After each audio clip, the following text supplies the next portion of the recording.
넘어가시죠. 이렇게 옆에 달아놓은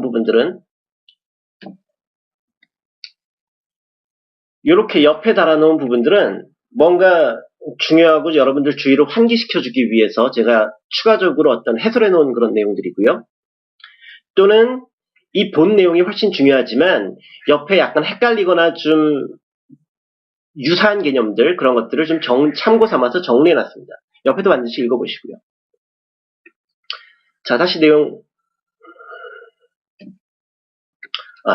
내용으로 가시죠. 이 옆에 있는 부분들은 뭔가 중요하거나 참고사항들 적어놓은 겁니다. 어떤 어드바이스라고 생각하시면 되고요. 이 본문이 제일 중요하지만 본문에 대해서 뭔가 강조하거나 뭔가 유사한 어떤 내용들을 비교 대조해 주기 위한 어떤 어드바이스입니다. 참고해서 읽어보시고요. 자, 직접금융, 간접금융은 그런 부분에 있어서 좀 주의하시면 되고, 자, 직접금융 잠깐만 볼까요? 세부적으로 여러분들이 좀 주의 깊게 봐야 될 부분 잠깐 봅시다. 잠깐 올라가시면 여기요. 자, 직접금융은 주로 증권거래고요. 또는 어떤 채무증서라는 것의 대표가 채권이죠. 그 증권거래 대표가 주식이고, 이런 것들이 채권과 주식이 직접금융의 어떤 대표적인 케이스입니다. 간접금융의 대표적인 케이스는 뭐라 그럴까요? 은행을 사이에 낀 자금거래, 은행으로부터의 대출거래가 주로 간접금융입니다. 자, 그 다음 가시죠. 이런 직접금융과 간접금융을 통해서 무엇을 할 것인가? 기업이 자금을 조달합니다. 회사를 많이 키우기 위해서는 뭔가 자본이 필요하고 돈이 필요하잖아요. 그 돈을 조달하는 방법이 직접금융과 간접금융이라는 방법입니다. 고교증권 표준교재에도 나와 있는 표인데, 이 표를 좀 잠깐 보시죠. 자금 조달. 이 표를 보시면, 자, 여기 기업이 어떤 새로운 사업을 수행할 때 또는 사업을 확장할 때 제일 좋은 건 내부 자금이죠. 기업이 벌어놓은 기업 내부의 돈을 갖다가 뭔가 주주들한테 배당 안 하고 어떤 사업에 투자하면 그게 제일 좋죠. 빚 안 지고. 그런데 그런 돈에는 아무래도 한계가 있겠죠. 굉장히 수익이 많이 나는 어떤 회사들만 가능한 얘기고, 통상 자금을 조달할 때 외부 자금에 많이 기대입니다. 그것을 직접 자금, 직접 금융으로부터의 자금, 간접 자금, 간접 금융으로부터의 자금입니다. 직접 자금의 대표적인 게 주식, 채권, 간접 자금은 금융기관, 대출, 이렇게 구분하시면 되고요. 한 가지 생각하셔야 될 것은 주식을 발행하게 되면 자기 자본이 증가합니다. 아직 대차대조표를 안 배우셨기 때문에 회사가 있으면 여기 asset, liability, equity 이렇게 돼서 이게 balance sheet이라고 부릅니다. 대차대조표인데 회사의 어떤 재산 상태를 나타내는 표입니다. 재산대장 이 정도로 생각하시면 되고요. 요거는 asset, 자산이고요. 뒤에 가서 배우실 겁니다. 자세하게. 이게 liability, 부채고요. equity가 여기 자기 자본입니다. 자기 자본. 즉 제가 가진 돈은 100원, 은행에서 900원 빌려서 돈이 1000원 됐죠? 그 1000원이 제 자산입니다. 자산이 1000원이라 그러면 그게 다 자기 돈이 아니라 그 중에 내 쌈짓돈은 100원이고 은행한테 또는 뭔가 채권 이런 거 발행해서 빌린 게 900원이라고요. 부채라고 부릅니다. 하지만 주식을 발행하면 우리 회사의 주주가 늘어나는 거죠. 그러니까 자기 자본이 늘어납니다. 부채가 늘어나지 않고. 그리고 주식을 발행했으니까 내가 원래 우리 회사의 지분 100%를 다 가지고 있었는데 그걸 쪼개서 남한테 팔아서 돈을 끌어들이는 거잖아요.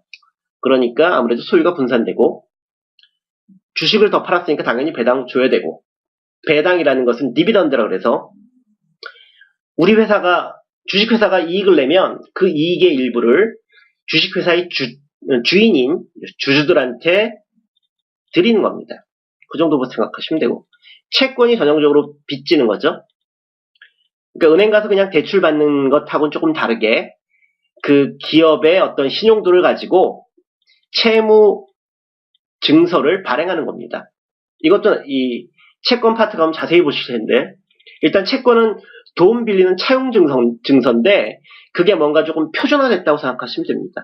그래서 자 외부 자금이고 직접 자금의 형태로 채권을 발행해서 돈을 기업에 조달하면 이 부채가 늘어납니다. 됐고요. 대출도 마찬가지로 채권하고 형태는 다르긴 하지만 마찬가지로 부채로 갑니다. 이 표는 반드시 외워두셔야 됩니다. 넘어가시죠. 자, 이제 증권시장이라는 부분을 잠깐 보시죠.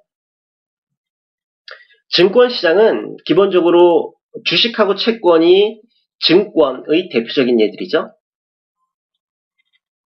증권은 어떤 권리에 대한 증서라는 뜻입니다. 통상 종이 조각들이고요. 내가 어떤 회사에 투자했다는 어떤 회사에 대한 권리를 증명하는 서류들이죠. 또는 누구한테 돈을 빌려줘서 내가 그 돈을 받을 수 있는 권리를 증명하는 서류, 주식 또는 채권입니다. 그 외에도 종류는 굉장히 많으니까요. 이걸 다른 얘기로 하면 유가증권이라고 그러죠. 유가증권. 유가증권. 유가, 가격이 있는 어떤 금전적인 가치가 있는 권리에 대한 증서라는 뜻입니다. 됐고요. 자, 증권시장은 통상적으로 증권시장이라는 게 그 머릿속에 있고 가상의 시장이긴 한데 우리나라에선 통상 한국거래소, 거래소에서 대부분 주식, 채권 이런 거 다 거래가 되거든요.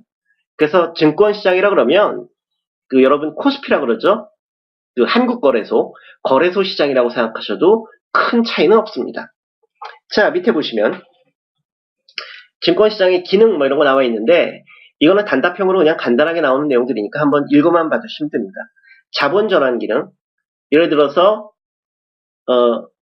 일반 소비자들 또는 일반인들이 또는 일반 투자자들이 집에서 돈을 썩히지 않고 증권시장을 통해서 기업에 투자하기 때문에 돈이 전환된다는 뜻입니다. 자본 전환 기능 넘어가시죠. 가격 형성 기능, 거래소 시장 또는 증권시장에서 여러분들 매일 그 주식 관련된 어떤 TV 프로그램 같은 거 보시면 현대차의 주식이 뭐 얼마고 뭐 오늘 내렸고 올랐고 뭐 이런 얘기들 나오죠. 즉 수요 공급이 원활하게 이루어지면서 현재 이 시점에서 그 해당 증권의 가격이 얼마일까요? 라는 게 형성됩니다. 가격 형성 기능. 자원 배분 기능. 이거는 기본적으로 주식의 가치가 떨어지면 상당히 슬프겠죠. 그래서 어떤 새로운 기업을 찾아서 주가가 오를 것 같은 기업의 주식을 사고 뭔가 주가가 떨어질 것 같고 경영을 잘 못하는 회사의 주식은 팔잖아요. 그러다 보니까 주식을 산다는 것 자체는 그 주식이라는 것을 매개로 해서 그 회사에 투자한다는 뜻이거든요. 즉 돈이 뭔가 좋은 기업으로 몰린다는 뜻입니다. 자원 배분 기능이 있다. 이 세 가지 그냥 이름 정도 알아두시면 됩니다. 넘어가시죠.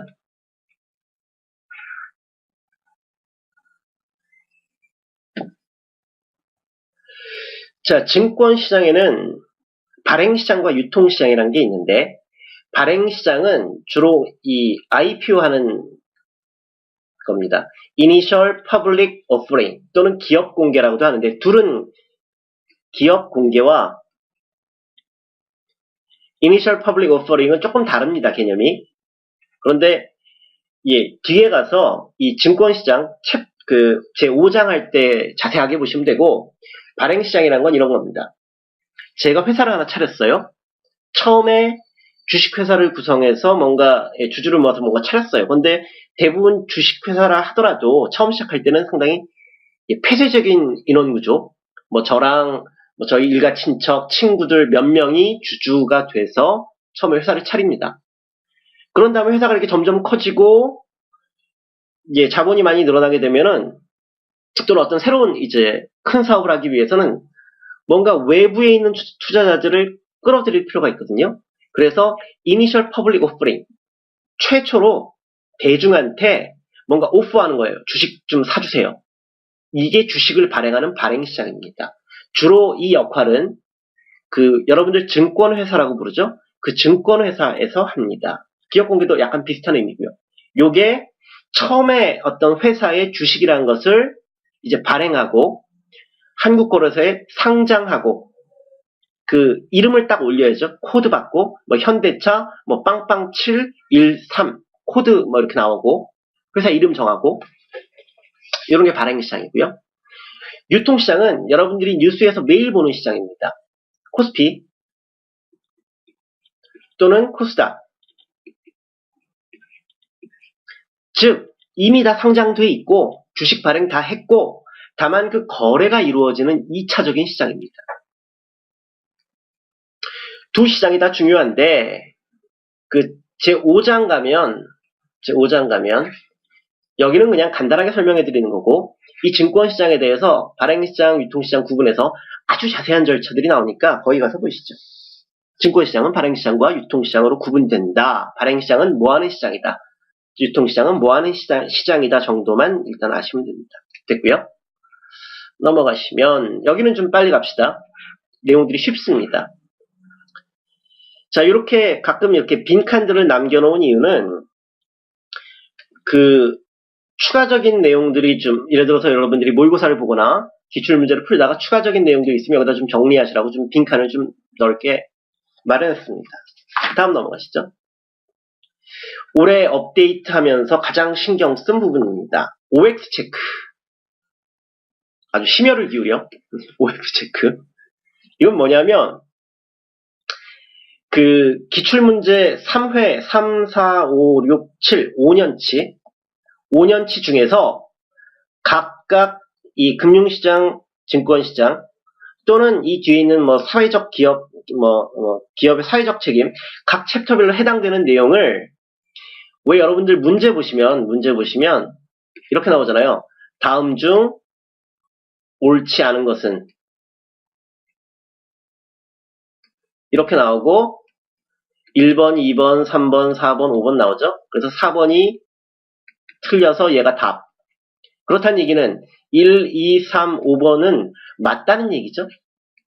얘는 틀렸고 자, 이런 부분들을 어떻게 정리한 거냐면 이렇게 맞는 내용은 이렇게 동그라미라는 이름으로 집어넣습니다.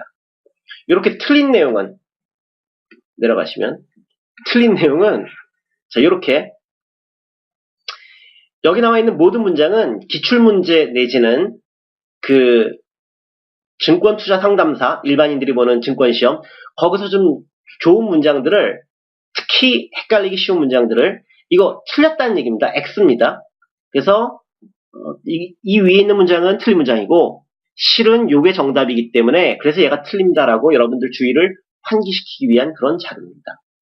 상당히 고생을 많이 했고 얘 때문에 거의 대부분 많이 늦어졌고 자, 이 책이 꽤 많은 이론들을 상당히 체계적으로 정리하면서도 실전 과정이라는 이름을 붙인 이유는 이해 위주로 수업을 통해서 또는 읽어서 내용을 충실히 이해하신 다음에 마지막에는 여기만 집중해서 보십시오. OX 체크를 집중해서 보시면 제가 최근 작년 전년도까지 그리고 올해 시험에 예상되는 어떤 아리까리한 문제를 OX라는 형태로 거의 대부분 다 집어넣었습니다. 그리고 다음 장 잠깐만 넘겨보시면 실제로는 자 이렇게 되어 있거든요. 이렇게 동그라미 X 그 다음에 다음 장 넘겨보시면 이렇게 항상 이 OX 체크 다음에는 빈 공간을 좀 마련했습니다. 여러분들이 실제로 기출문제나 실전 모의고사 같은 거 풀어보시다가 뭔가 좀 애매한 문장은 여기다가 추가하세요.